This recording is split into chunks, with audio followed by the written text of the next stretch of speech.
Aujourd'hui, nous allons voir comment modifier l'avancement d'une tâche dans Project 2010. Donc, pour cela, vous allez tout d'abord devoir double-cliquer sur la tâche que vous souhaitez modifier. Donc, par exemple, je vais ici prendre cette tâche-ci, je double-clique donc dessus pour ouvrir ici cette nouvelle fenêtre. Je vais ensuite me rendre en haut donc dans les onglets et cliquer ici sur l'onglet Avancer comme ceci. Et vous allez maintenant pouvoir à partir de cet onglet modifier l'avancement de la tâche sélectionnée. Vous avez par exemple ici toujours la possibilité de modifier son nom. Vous placez pour cela votre curseur à l'intérieur et vous choisissez d'éditer donc le nom que vous souhaitez. Vous pouvez également toujours à partir donc de cet onglet avancé modifier la durée de la tâche soit en augmentant sa durée, soit donc en l'abaissant. Vous pouvez également choisir donc qu'il s'agit d'une durée estimée. Pour cela, vous cochez ici cette case-ci et cela veut dire donc que vous n'êtes pas vraiment sûr de pouvoir respecter ce délai-ci. Donc ensuite, vous avez la possibilité d'ajouter une échéance à votre tâche, c'est-à-dire à partir de cette date-ci, il sera trop tard donc pour continuer à effectuer cette tâche. Vous cliquez donc ici sur cette flèche-ci et vous allez sélectionner dans ce calendrier la date d'échéance de la tâche sélectionnée.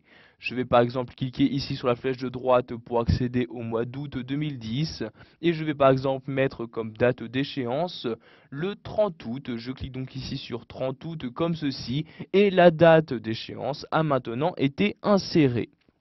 Vous avez également la possibilité d'attribuer à une tâche un calendrier, donc disponible sous Project 2010.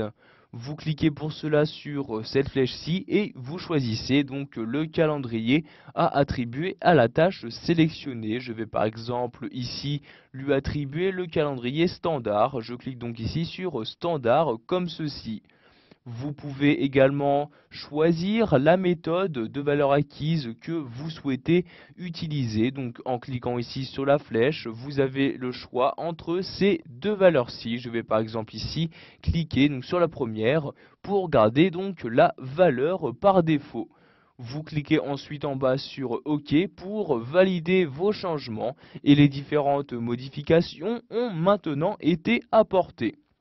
Donc vous pouvez apporter ces modifications pour toutes les tâches de votre projet. Je vais par exemple prendre ici ce groupe de tâches, je double-clique dessus pour faire apparaître cette fenêtre. Vérifiez toujours bien que vous êtes ici dans l'onglet avancé. Je peux de nouveau ici donc ajouter une date d'échéance.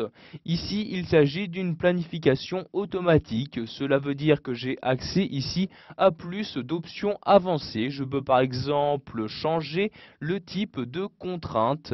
En cliquant ici sur la flèche, je peux par exemple mettre ici donc au plus tôt à partir d'une certaine date, dès que à partir d'une certaine date, etc.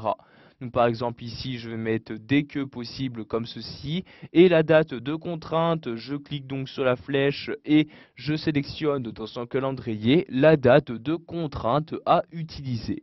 Par exemple, je retourne ici sur le mois d'août en cliquant sur la flèche de droite et je sélectionne ici le 24 août comme ceci. Ensuite, je clique bien sur OK pour valider mes changements. Et vous pouvez voir ici donc la contrainte entraîne un conflit. J'ai donc un message qui apparaît me demandant ce que je souhaite faire. Donc soit supprimer la contrainte, soit supprimer donc annuler l'opération en cours. Je vais par exemple ici supprimer la contrainte, je coche donc bien ici la première case, puis je clique sur OK comme ceci et la contrainte a maintenant disparu. Voilà, vous savez maintenant comment il est possible de changer l'avancement d'une tâche dans Project 2010.